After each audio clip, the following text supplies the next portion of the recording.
The Israelites did what was evil in the sight of the Lord, so God sent their enemy, the Midianites, to rule over them. The Midianites were very mean, so the Israelites cried out to God, "Save us!" The angel of the Lord came and sat under an oak tree. He appeared to a man named Gideon and said, "The Lord is with you, mighty warrior."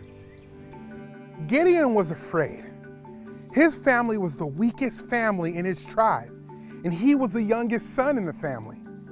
But the Lord chose Gideon to deliver the Israelites from the power of their enemy.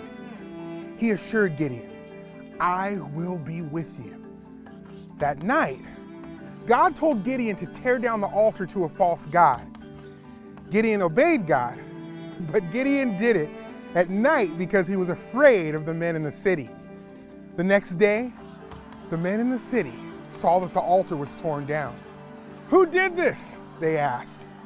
When they found out it was Gideon, they wanted to kill him.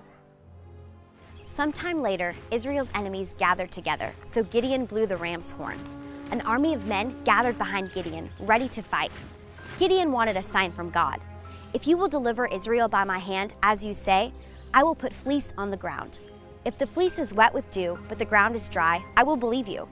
That is exactly what happened. The fleece was so wet, Gideon squeezed out enough water to fill a bowl. Again, Gideon asked for a sign.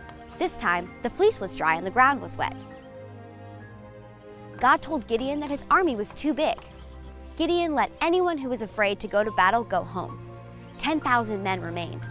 "That's still too many," God said. God made a test for the people. All of them were to go to the river to drink the water.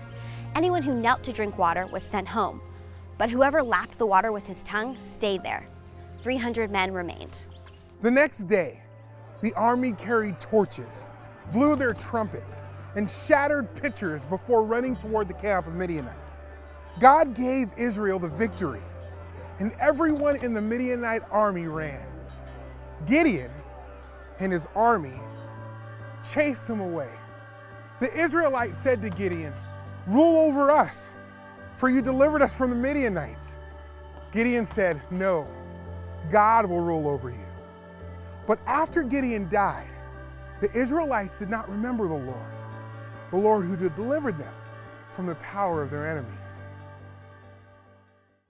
The Israelites cried out to God because they knew they could not save themselves. Even Gideon was not enough to save them. God used Gideon to save his people, but God fought the battle for them. The people needed someone who was mighty to save. Jesus Christ came to save us from sin because we could not save ourselves. Only God, through Christ, can save us.